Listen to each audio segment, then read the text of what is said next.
골로새서 3장 12절에서 17절 한 절씩 교독하시겠습니다. 그러므로 여러분은 하나님의 택하심을 입은 사랑받는 거룩한 사람답게 동정심과 친절함과 겸손함과 온유함과 오래 참음을 옷 입듯이 입으십시오. 이게 불평할 일이 있더라도 서로 응답해주고 서로 용서하여 주십시오. 주님께서 여러분을 용서하신 것과 같이 여러분도 서로 용서하십시오. 이 모든 것 위에 사랑을 더하십시오. 사랑은 완전하게 묶는 띠입니다. 평화가 여러분의 마음을 지배하도록 하십시오. 이 평화를 누리도록 여러분은 부르심을 받아 한 몸이 되었습니다. 또 여러분은 그리스도의 말씀이 여러분 가운데 풍성히 살아있게 하십시오. 온갖 지혜로 서로 가르치고 공부하십시오. 감사한 마음으로 시와 찬미와 신령한 노래로 여러분이 하나님께 마음을 다하여 찬양하십시오. 그리고 말이든 행동이든 무엇을 하든지 모든 것을 주 예수의 이름으로 하고 그분에게서 힘을 얻어서 하나님 아버지께 감사를 드리십시오. 아멘. 기도드리겠습니다. 아버지, 오늘 이 예배를 통해서 저희들 옛것을 벗고 새 사람을 입기를 원합니다. 저희는 용서와 사랑과 감사할 수 없지만 저희 안에 있는 예수 그리스도의 능력으로 용서와 사랑과 감사를 할 수 있는 자로 변화되기를 원하오니 아버지, 이 시간 성령으로 저희의 심령 안에 역사해 주셔서 저희들 변함받을 수 있도록 도우시옵소서. 예수 그리스도 이름으로 기도드립니다. 아멘. 이 시간에는 새 사람을 입으라는 제목으로 말씀을 전하겠습니다. 사도 바울이 봤을 때 골로새 교인들의 이제 문제점이 보인 것입니다. 문제점이 보였는데 그게 뭐냐면은 자기들이 예수를 믿는다고 하면서도 옛사람의 모습을 버리지 못하고 그대로 아직까지 있다는 것이에요. 옛것을 벗지 못하고 있다. 옛날의 그 죄된 습성들이 아직 남아 있다는 것입니다. 그래서 바울이 옛사람을 벗어버리고 새 옷을 입어야 한다고 지금 골로새 성도들에게 권면하고 있습니다. 골로새 3장 5절 8절에서 10절을 여러분들 열어보시겠어요? 함께 읽으시죠. 골로새 3장 5절 8절에서 10절 시작. 함께 읽으시겠습니다. 그러므로 땅에 속한 지체의 일들 곧 음행과 더러움과 정욕과 악한 욕망과 탐욕을 죽이십시오. 탐욕은 우상 숭배입니다. 그러나 이제 여러분은 그 모든 것 곧 분노와 격분과 악의와 회방과 여러분의 입에서 나오는 부끄러운 말을 버리십시오. 서로 거짓말을 하지 마십시오. 여러분은 옛사람을 그 행실과 함께 벗어버리고 새 사람을 입으십시오. 이 새 사람은 자기를 창조하신 분의 형상에 따라 끊임없이 새로워져서 참 지식에 이르게 됩니다. 아멘. 그러니까 옛사람 그걸 버리라는 것이죠. 분노, 격분, 악의와 회방, 그리고 입에서 나오는 부끄러운 말들 사용하지 말라는 것이에요. 그래서 바울은 그리스도를 만났다는 이 골로새 성도들이 그리스도가 아닌 것으로 인해서 왜 저렇게 휘둘리고 왜 저렇게 죄악에서 벗어나질 못하는가 하면서 안타까워하면서 바울이 믿음 안에서 변화하는 삶의 모습이 어떤 것인지를 오늘 본문을 통해서 우리에게 교훈을 해주고 있습니다. 자, 12절 함께 읽으시겠습니다. 12절입니다. 시작. 그러므로 여러분은 하나님의 택하심을 입은 사랑받는 거룩한 사람답게 동정심과 친절함과 겸손함과 온유함과 오래 참음을 옷 입듯이 입으십시오. 아멘. 여기서 하나님의 택하심을 입은 사랑받는 거룩한 사람답게 거룩한 사람으로부터 흘러나오는 게 동정심, 친절함, 겸손함, 온유함과 오래 참음이라는 것입니다. 그래서 오래 참음을 옷 입듯이 입으라는 것이에요. 우리 보면은 우리 옷을 자꾸 바꿔 입잖아요. 옷만 바꿔 입는다고 해서 속에서 무슨 일이 일어나는 것은 아니지 않습니까? 속이 다 바뀝니까? 옷 바꿔 입은다 해서 아니잖아요. 겉이 바뀐다고 해서 속이 바뀌는 것은 아닙니다. 꼭 그렇지는 않아요. 그렇지만 속 사람이 바뀌었는데 겉이 바뀌지 않을 수는 없는 것입니다. 겉이 바뀌었다 해서 속 사람이 반드시 변하는 건 절대로 아니지만은 속이 바뀌면 반드시 겉사람이 바뀌게 돼 있다는 것입니다. 그래서 변화한 그리스도인들이 입을 새 옷이 뭐냐면 바로 동정심, 친절함, 겸손함, 온유함, 오래 참음이라는 것입니다. 그래서 새 옷이나 경건의 능력이 어떤 외적인 현상이 아니라 성품을 뜻하고 있구나. 하나님께서 우리에게 말씀하신 그리스도로 옷 입으라는 것은 예수 그리스도의 형상으로 그분의 품성으로 바뀌라는 뜻이구나. 그걸 오늘 본문을 통해서 알게 됩니다. 그래서 여기서 말하는 동정심이라는 것은 단순히 불쌍하다는 그 감정 때문에 누구를 말하자면 내가 좀 도와준다거나 이것이 아닌 것입니다. 그것은 자기 기준이고 나의 육적인 기준이고 예수 그리스도의 그 긍휼하심을 우리에게 배우라는 것이에요. 단순히 너무 안 됐다, 안타깝다 이래가지고 돈 조금 얹어준 건 그건 동정심이 아니고요. 긍휼하심, 예수 그리스도께서 가늠한 여인이 붙들려 오니까 다른 사람들이 다들 돌로 쳐 죽이려고 하자 예수님께서 뭐라고 하십니까? 너희 중에 죄 없는 자가 저 여인을 돌로 치라고 하시지 않습니까? 그러니까 그러고는 예수님이 땅바닥에 뭔가 쓰셨다고 그랬어요.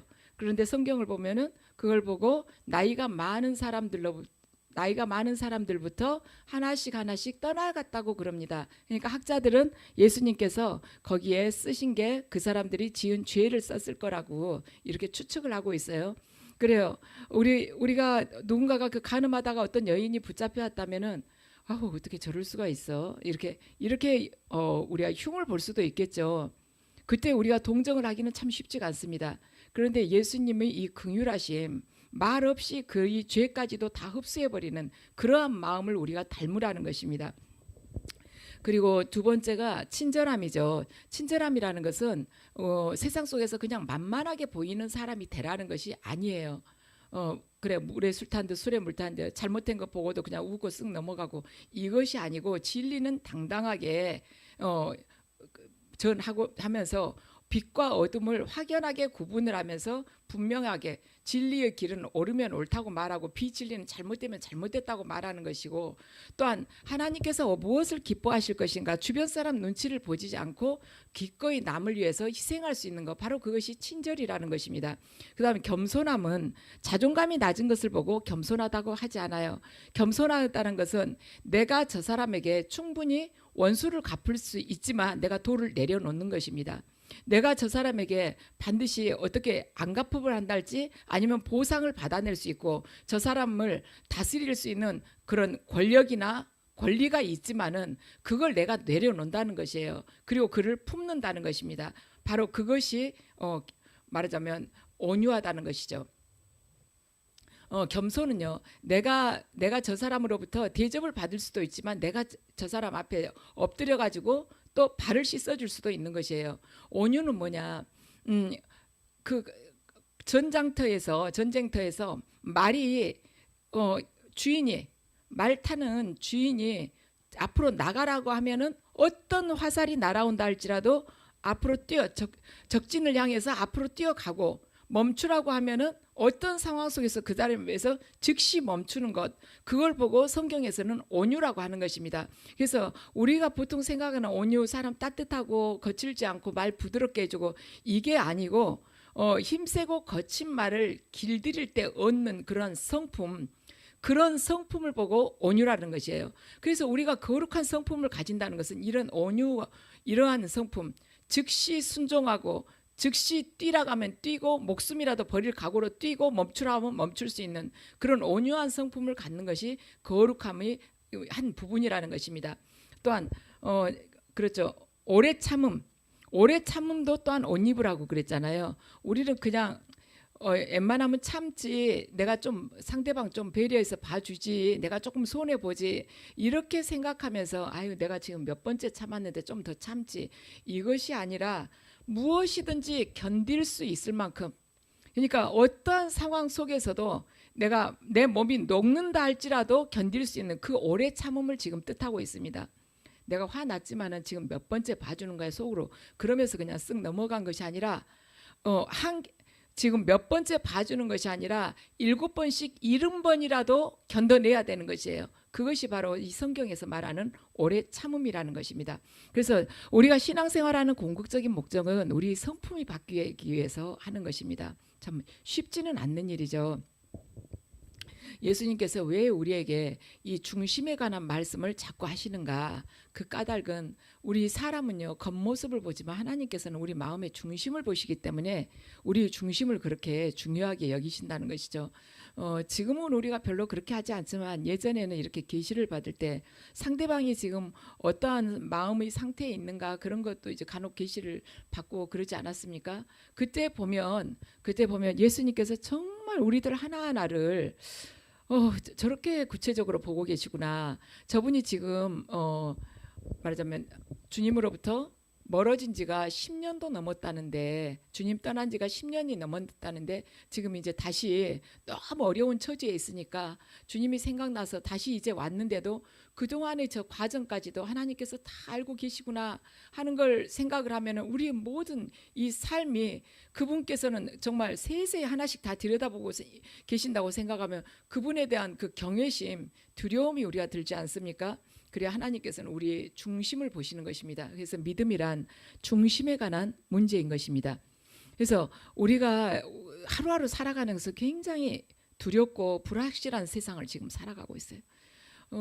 옛날 같으면 뗏목이라고 하면요, 뗏목을 탔다고 하면은 거기에 타면 가만히 이렇게 그냥 강물 흘러가는 대로 그냥 떠내려갈 수 있는 그런 뗏목을 타고 그러한 우리가 말하자면 물놀이를 했다고 한다면은요, 요즘은 그 뗏목이 거세게 이렇게 말하자면 그 풍랑에 노을 이렇게 흔들리면서 금방이라도 엎어질 것 같은 그런 세상에 우리가 놓여진 것 같아요. 마지막 때가 다가왔으니까 더 그렇구나 하는 게 이렇게 몸으로 느껴지는데, 우리가 우리의 중심이 말씀 안에 하나님의 말씀에 꽉 사로잡혀 가지고 그 안에 깊이 뿌리 내리고 있다면 어떠한 환란이나 태풍이 다가온다 할지라도 우리는 절대로 흔들리지가 않을 것입니다. 이 시대에 볼 것은 오직 바라볼 때는 하나님밖에 없어요. 정말 이제는 뭐 이것저것 해가지고 가릴 때가 아닙니다. 그 무엇도 지금 믿을 수가 없는 세상입니다.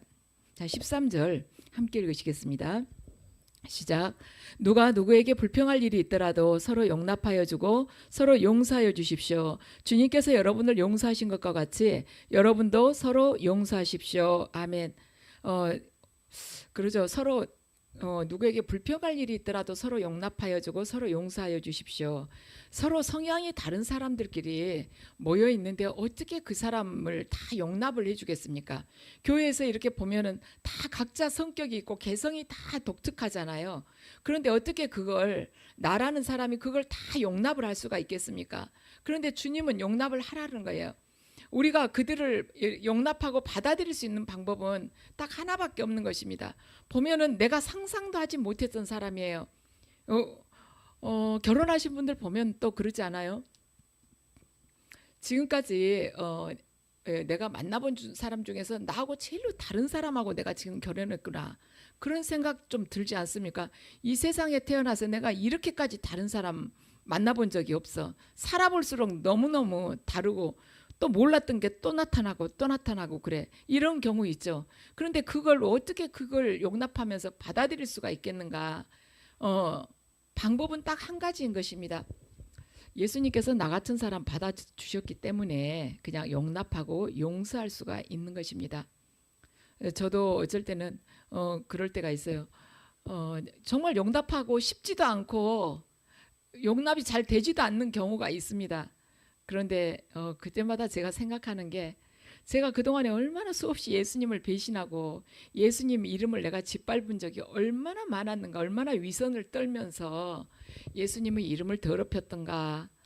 그런데도 주님께서 아직도 포기하지 않으시고 기다려주시는 걸 가만 생각을 하면은, 그런 창조주이신 그분을 내가 그렇게까지 많이 배신을 했는데 그래도 내가 용서를 받았는데 누구를 못하겠는가, 그런 생각이 듭니다. 나는 1만 달란트 용서받은 사람인데 100데나리온 가지고 그러는가. 내가 이 세상에 끼친 악을 생각하면 저건 아무것도 아니지, 그런 생각이 많이 들어요. 1만 달란트는 지금 돈으로는 1조가 넘는 돈이거든요. 그걸 탕감을 받은 사람이 어떻게 100데나리온을 가지고 몇만을 가지고 그렇게 절절매면서 상대방 멱살을 잡고 때리고 할 수가 있겠습니까? 그래서 우리가 그래요. 마음을 좀 이렇게 주님을 바라보면서 마음을 열고 가슴을 더 크게 벌리자는 것이죠. 그럴 때 우리가 그리스도의 품성 안으로 들어갈 수가 있는 것입니다. 내가 내 것만 고집하면 절대로 변하지 않아요. 호도 껍질처럼 딱딱해 가지고 나는 옳다고 끝까지 그걸 고집을 하게 되면은 결국에는 파멸인 것입니다.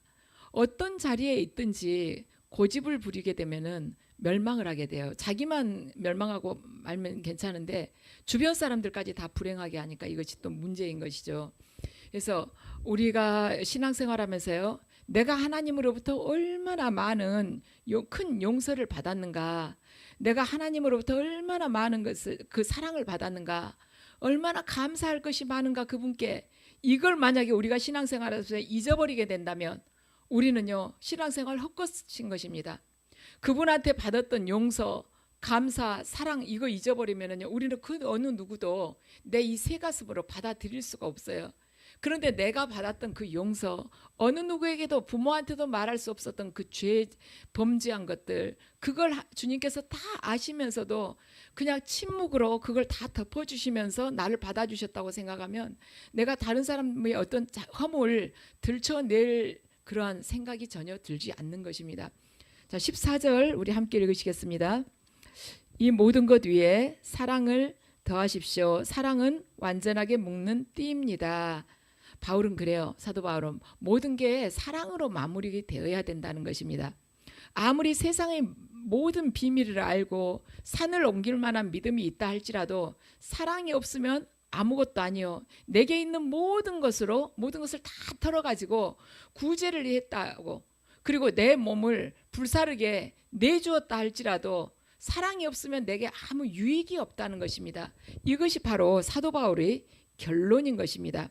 자, 우리 여러분들 성경 여기 펴보세요. 통독방이요. 자, 고린도전서 13장 4절에서 7절 함께 읽으시겠습니다. 사랑은 오래 참고 친절합니다. 사랑은 시기하지 않으며 뽐내지 않으며 교만하지 않습니다. 사랑은 무례하지 않으며 자기의 이익을 구하지 않으며 성을 내지 않으며 원한을 품지 않습니다. 사랑은 불의를 기뻐하지 않으며 진리와 함께 기뻐합니다. 사랑은 모든 것을 덮어주며 모든 것을 믿으며 모든 것을 바라며 모든 것을 견딥니다. 아멘. 제가 그 엠마오 교회 한창수 목사님의 이 간증을 들었어요. 얼마 전에요. 간증을 들었는데 그 간증을 들으면서 저도 가슴이 쫙 이렇게 갈라지는 그러한 이렇게 느낌을 저도 받았어요. 아, 한마디도 할 수가 없다, 이런 느낌을 제가 받았습니다.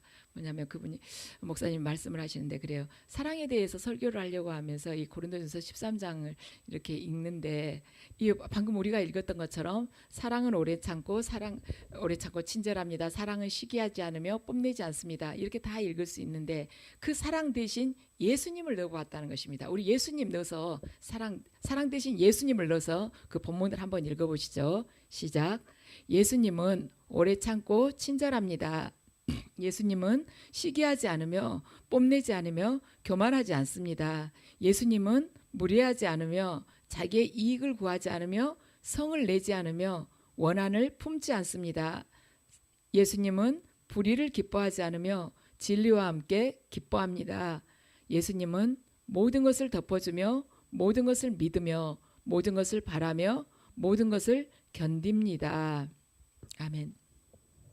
이렇게 하니까 너무 정말 당연한 그 진리의 말씀이죠. 그런데 목사님이 거기다가 본인의 이름을 넣어보았다는 것입니다. 이 사랑 대신에. 그러니까 말이 정말 안 나오더라는 거예요. 저도 제 이름을 넣고 이렇게 읽어보려고 하니까는 제가 그런 사람이 아니라는 것이 너무 확연하게 이렇게 느껴졌습니다. 그래서 입이 떨어지지가 않는 거예요. 제가 그런 사람이 아니라서.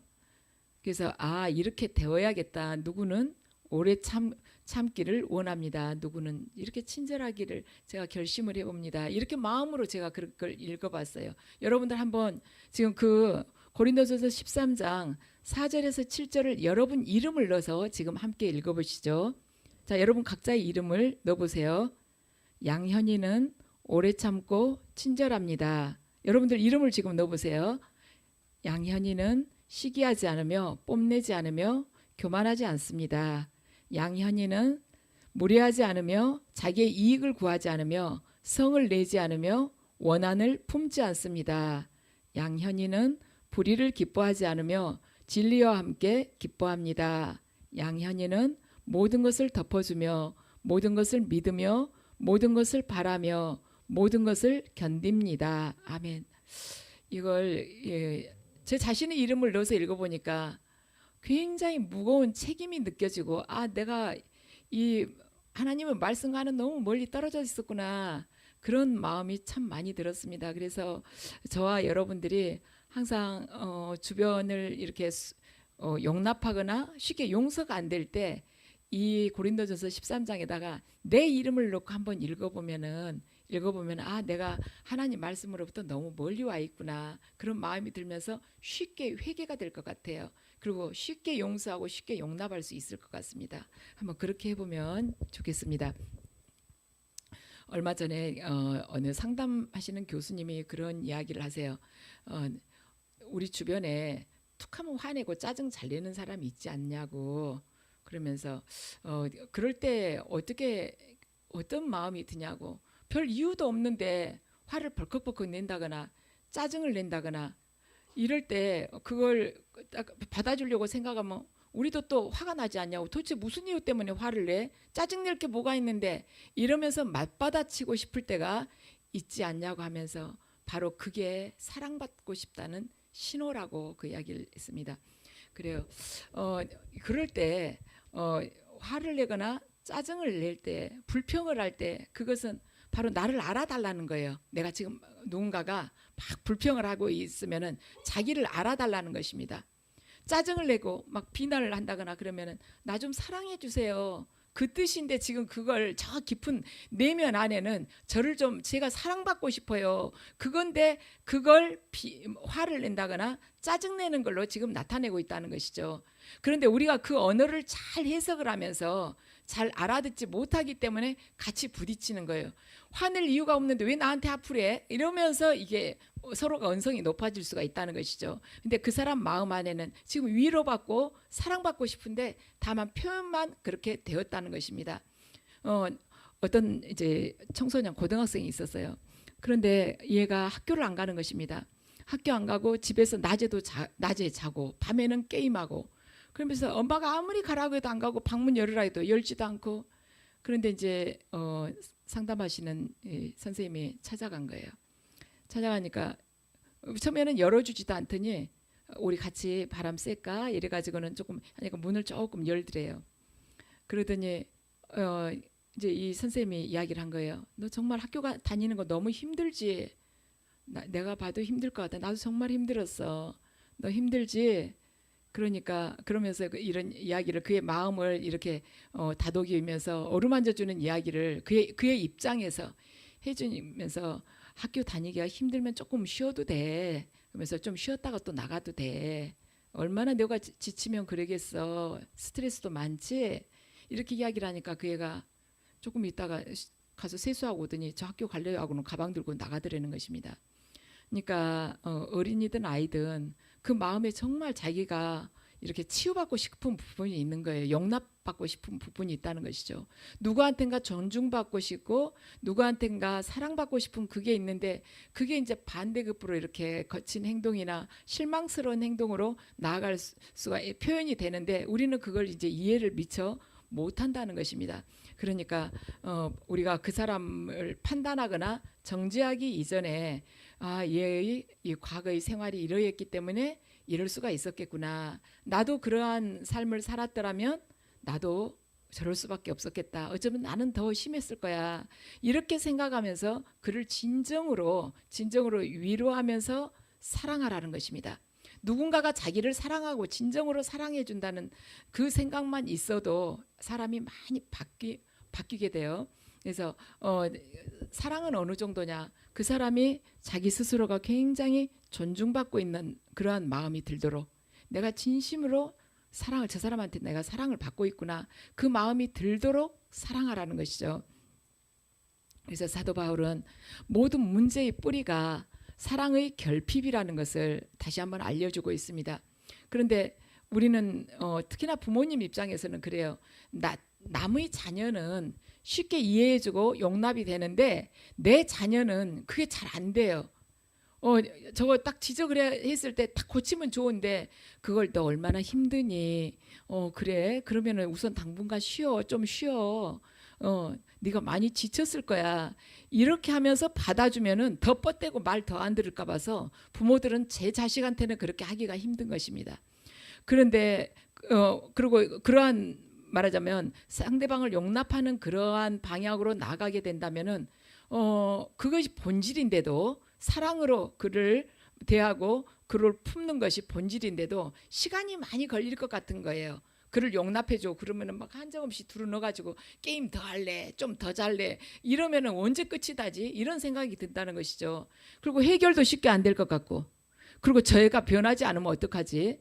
정말 내가 상담 선생님으로부터 저희를 계속 용납해주고 기다려주고 어루만져주고 절대 짜증내지 말고 이렇게 하라 했는데 정말 그것만 똑똑 받아먹고 변하지도 않고 더 심해지면 어떡하지? 이런 것 때문에 부모들이 쉽게 시도를 못할 수 있는데, 이것이 사랑한다는 것이 본질인 것입니다. 그래서 그 외의 것, 가지를 아무리 건드려 봐야, 이파리 아무리 건드려 봐야 이 나무가 변하지, 본질적으로는 변하지가 않는 거예요. 지금 밑에 있는 뿌리가 썩어 있는데 어떻게 나무가 건강할 수가 있겠습니까? 그래서 그에게 사랑이라는 그 영양제를 계속 부어주라는 것이죠. 우리 각자는 사랑할 능력이 사실은 없어요. 왜냐하면 가끔은 내 자신도 사랑이 안 되고 미울 때가 있는데 어떻게 그렇게 쉽게 사랑이 되겠습니까? 그런데 내 안에 계신 예수님께서 사랑하게 하도록, 내 안에 지금 예수님은요 사랑하기를 원하시거든요. 그래서 내 안에 계신 예수님께서 마음껏 내 안에서 사랑을 표출을 하실 수 있도록 우리가 그걸 막지만 않으면 되는 것입니다. 예수님은 우리 안에서 누군가를 끊임없이 사랑하게끔 하세요. 그런데 뭐가 걸림돌이 돼가지고 사랑을 못하냐면 바로 내가, 내 자신이 용납을 못하고 내 자신이 다른 누군가를 용서하지 못하게 만드는 것입니다. 무엇 때문에 저 사람을 용서할 수 없어? 내가 여기까지는 봐주려고 했는데 그 이상 너는 도가 너무 지나쳤어. 그래서 안 돼 하고 예수님께서는 한없이 용서를 해주시려 했는데 우리가 딱 거기서 선을 그어버린다는 것이죠. 그래서 주님께서 하시려고, 역사를 하시려고 해도 일을 하실 수가 없는 거예요. 우리 안에서. 우리가 죽음 앞에서 무엇을 가장 후회할 거라고 여러분들 생각하세요? 말기암 환자 1000명이 죽기 전에 가장 후회한 것을 이렇게 쭉 써보라고 하니까 쓴 거예요. 1000명을 대상으로 해서. 근데 제일 1번으로 나온 게 뭐냐면, 공통적인 것이 소중한 사람에게 자신을 더 표현하지 못했던 것. 미안해요, 사랑해요, 고마워요, 이러한 마음 표현. 정말 나한테 귀한 사람인데, 소중한 사람인데 가깝다는 이유 하나로 그냥 생략해버리고 살았다는 거, 그걸 죽음 앞에서 그렇게 그들이 후회를 했다는 것입니다. 소중하면은 이 다음번에 뭐 하지, 이 다음에도 또 기회가 있는데, 이렇게 생각할 수가 있잖아요. 근데 어느 그 서울대 교수님이 이야기를 하시는데 그 이야기 하세요. 유성호 교수인데요. 이제 미국에 이분이 계시다가 잠깐 한국에 오셨어요. 한국에 들어오셨는데 오셔가지고 아직 시차 적응이 안 됐는데 친한 친구분이 만나자고 연락이 온 것입니다. 그래가지고 만나서 술이라도 좀 한잔 하자, 이렇게 연락이 왔어요. 그런데 이 교수님이 아직 시차 적응이 안 돼서 집중이 잘 안 되니까 누구를 만나기가 좀 힘들다는 생각이 들어서 다음에 만나자, 다음에 약속을 다시 잡자, 이렇게 하셨대요.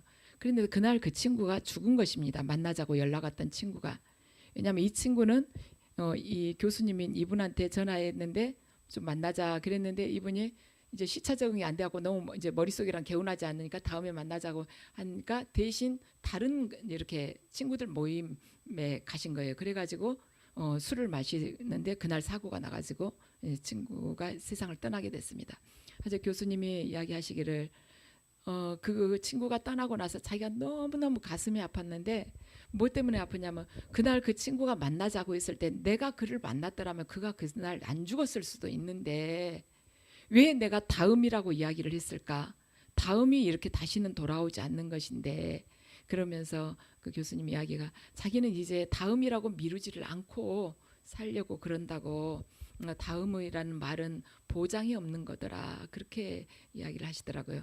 그래서 소중하다고 생각하는 일을 절대로 미루지 말자는 것입니다. 사랑하는 것, 용서하는 것, 용납하는 것 다 소중한 일이라는 것입니다. 다음으로 미루지 말고 지금 하자는 거예요. 지금. 교회의 기초는 서로 사랑하는 것입니다. 우리는 이 이야기가 어떻게 들으면은 참 너무 가볍게 들릴 수도 있고 그렇게까지 큰 가치일까 하고 생각이 될 수가 있는데, 지금은 우리가 그럴 수도 있어요. 그렇게 생각할 수도 있지만 죽음 앞에 내가 섰다면 가장 중요한 것이 뭘까 하고 생각하면은 더 사랑할 걸, 하나님을 더 많이 사랑할 걸, 이웃들을 더 많이 사랑할 걸, 이것밖에 없는 것입니다. 죽음 앞에서 우리가 꼭 죽음 앞에 서봐야만이 그걸 알 수가 있겠습니까? 그때 죽음 앞에서는 다시는 기회가 없어요. 이제는 해보려고 해도 기회가 되지가 않는 것입니다.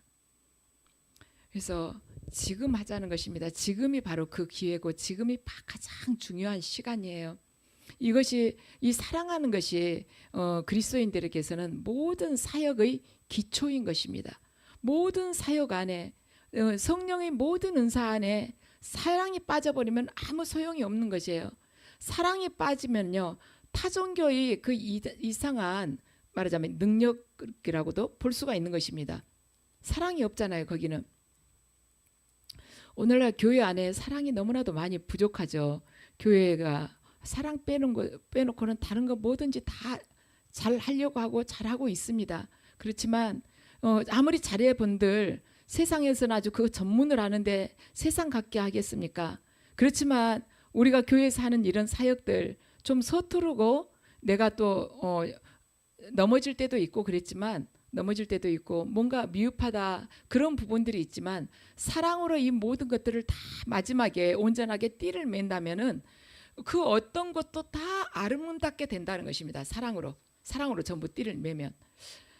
우리 15절에서 17절 함께 읽으시겠습니다. 오늘 본문요. 그리스도의 평화가 여러분의 마음을 지배하게 하십시오. 이 평화를 누리도록 여러분은 부르심을 받아 한 몸이 되었습니다. 또 여러분은 감사하는 사람이 되십시오.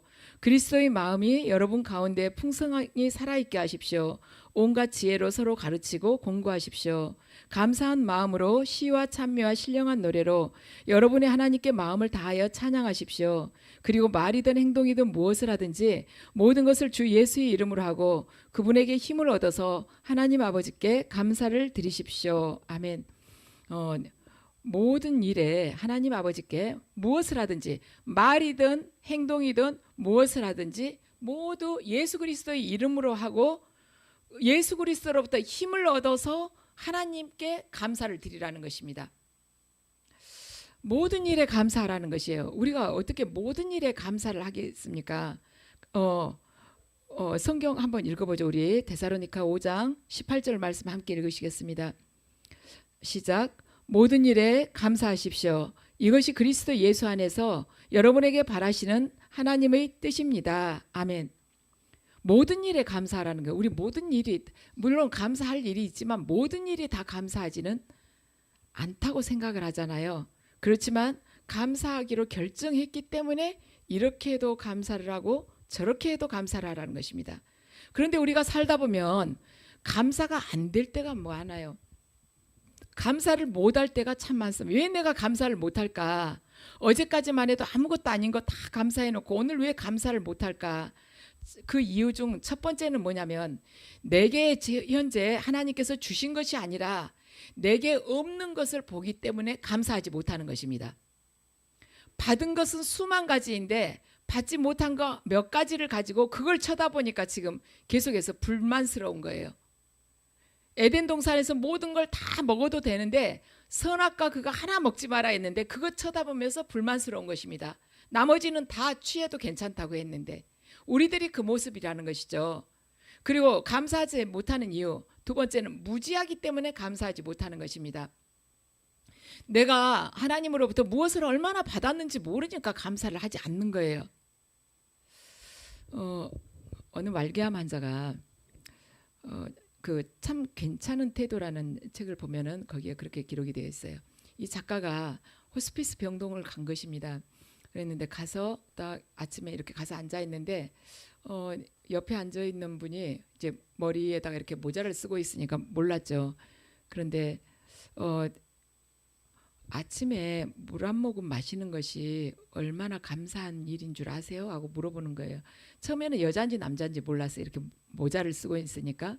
그랬는데 목소리를 듣고 유심히 보니까 이제 30대 초반 정도 되는 그런 여성이었습니다. 아침에 물 한 모금 마실 수 있는 것이 얼마나 큰 감사인 줄 아세요? 이제 이분은 그 생각은 미처 못했지. 이 작가는 저는 위암 말기인데 지금 물 한 모금도 제가 마실 수가 없어요. 그러면서 늙는다는 것이 얼마나 행복한 일인 줄 아세요? 늙는 것이 얼마나 축복인 줄 아세요? 그렇게 또 물어보는 거예요. 그러면서 저는 늙어보지 못하고 죽는 것이 너무나도 마음이 아프다고. 자기는 이제 얼마 안 남았는데 늙어보지 못하지 않냐고. 보통의 사람들은 늙는 것, 흰머리가 나네, 등이 굽네, 얼굴에 주름이 생기네 하고 그것 가지고 한탄을 하지만 이 말기암을 하고 30대 초반에 죽게 된 이 여성은 늙는 것이 얼마나 축복인 줄 아냐는 것입니다. 그렇게 우리가 그런 관점에서 우리가 바라보게 된다면 우리가 복을 너무나도 넘치게 많이 받은 거예요. 그런데 내가 뭘 받은지를 모르기 때문에 감사를 안 하고 있는 것입니다. 감사 못하는 이유 또 세 번째는 뭐냐면 교만하기 때문에 감사를 못하는 거예요. 교만한 자들이 특징은 불평인 것입니다. 그래서 내 입술에서 불평이 쏟아진다 하면 내가 병 걸렸구나, 교만병 걸렸구나 생각하면서 그냥 무릎 꿇고 앉아서 회개를 해야죠. 감사 없이 감사하지 않고 계속 원하는 것, 바로 그것은 탐욕인 것입니다. 탐욕은 우상숭배라고 그랬어요. 감사하지 않고 계속 원하는, 그게 바로 탐욕이죠. 근데 성경에 탐욕은 우상숭배라고 했잖아요. 이 감사처럼 감사를 하게 되잖아요. 그러면 삶 전체가 선순환으로 돌아가게 돼요. 이 일에 대해서 한 가지 일에 대해서 감사했는데 나머지까지도 다 아름답게 이렇게 바뀌게 되는 것입니다. 왜냐하면 내 영혼 안에서 빛이 계속 장화가면서 이게 변화가 되거든요. 빛이 계속 모든 내 주변의 사물들을 비추고 있거든요. 그렇기 때문에 상황이 다 호전이 되는 것이죠. 그래서 우리가 생각할 때는 나는 뭐 얼굴도 신경 쓸 틈도 없어가지고 옛날에 비하면 완전히 이거 늙어가지고 내 또래 친구들에 비하면, 그것이 아니고 나보다 30년 전에 죽은 사람도 있다는 걸 생각을 하면은요, 지금 이 상태에서도 얼마든지 감사를 할 수가 있는 것입니다. 평소에 당연하게 우리가 느꼈던 것들이 있어요. 감사가 안 될 때 우리가 그 생각을 해볼 필요가 있는 것입니다. 평소에 내가 너무 당연하게 느끼고 누렸던 것, 근데 지금 이것이 없다면 나는 제대로 살 수 있었을까? 그 생각하면 감사할 게 얼마나 많습니까? 저는 예전에 되게 아팠을 때 그런 생각을 했어요. 인간이 가장 기본적인 것을 할 수 있다는 것이 어마어마하게 큰 축복이구나. 밤에 잠을 잘 수 있어요. 밤 되면 깜깜할 때 눈을 감고 잠을 잤을 때 말하자면 주변에 어떤 일이 일어난지 모르고 푹 잘 수 있는 거, 그 굉장히 큰 축복이구나. 그리고 잘 먹고 화장실 잘 가고 잘 자고, 이것이 어마어마한 축복이라는 것을 알게 됐습니다. 아주 기본적인 것, 그것이 얼마나 큰 감사할 수 있는 것인지. 왜냐하면 우리는 평소에 그거 몰라요. 근데 그걸 박탈당하고 나면은 그게 얼마나 큰 것인지 알게 되는 것입니다. 근데 박탈당하기 전에 우리가 미리 감사를 해야죠. 저나 여러분이나 우리 힘으로 감사하거나 우리 힘으로 사랑하기는 정말 어려운 것입니다. 그런데 나는 감사할 수 없지만 내 안에 있는 예수님의 능력으로 감사할 수 있게 해달라고 우리가 주님께 기도를 올려야 되고, 나는 사랑할 수 없지만 제 안에 계신 그 저를 사랑으로 용납해 주신 그 예수님의 능력으로 사랑할 수 있게 해달라고 주님께 기도를 드리면 주님께서 서서히 부어주실 것입니다. 그래요. 우리는 우리 교회 안에서든 어디 밖에서든 사회생활하면서도 가까이 갔다가는 꼭 상처받을 것 같은 거예요. 그리고 저 사람이 나를 용납을 해주지 않으면 어떡하나, 그리고 내가 저 사람으로부터 실망하면 어떡하나 하는 것 때문에 가까이 가기가 참 두려울 때가 있습니다. 그래가지고 어느 정도 이상은 절대 가까이를 안 가려고 그래요. 하나님과의 관계에서도 그렇습니다. 내가 가까이 가서 하나님께 아주 가까이 갔는데 하나님께서 내가 받아들이기 어려운 또 말하자면 어떤 말씀을 주시면서 순종해라 하면 어쩌지? 그냥 적당하게 이렇게 지내고 싶은 그런 유혹이 들 때가 있다는 것이죠. 그냥 하나님께서는 우리 발걸음 숨결까지 다 알고 계시잖아요. 우리는 그냥 하나님께 그냥 나를 맡기는 것이에요. 우리는 저 상대방에게 배신당할 것 알고 저 상대방이 나를 또 모함할까 알면서 그냥 사랑을 주는 것입니다. 그럴 때 주님께서 주님의 그 능력으로 역사를 하시게 될 것입니다. 우리가 계산을 하면 그것은 이미 위선, 회칠한 무덤이 되는 것이에요. 저도 사실은 그런 부분들이 어쩔 때는 두렵고 하지만은 이제 저도 이제 기도하면서 계속 바꾸려고 생각을 하고 있어요. 예수님을 믿음으로 해서 그분을 믿음으로 내가 그냥 던진다 하고 생각하면서 이것도 또 감사하는 마음이나 행동도요, 사랑하는 마음이나 행동도 계속 반복되는 훈련이 돼야만이 그게 자연스럽게 흘러나올 것 같아요. 그래서 저나 여러분 모두가 기도하시면서 정말 주님 사랑할 수 있게 해주세요. 우리 보이지 않는 투명한 그 유리벽 같은 그런 벽이 있다는 걸 가끔 느낄 때가 있잖아요. 그런데 주님 정말 제가 전도를 한다면서 영혼 구원한다면서 가까이 있는 이웃 하나도 사랑하지 못하고 무엇을 하겠습니까? 주님 사랑을 달라고, 그리고 정말 이 바늘구멍 하나도 들어가지 않는 이 좁은 제 심령을 마음을 주님 넓혀달라고 기도드리면서 변함 받으시기를 주의 이름으로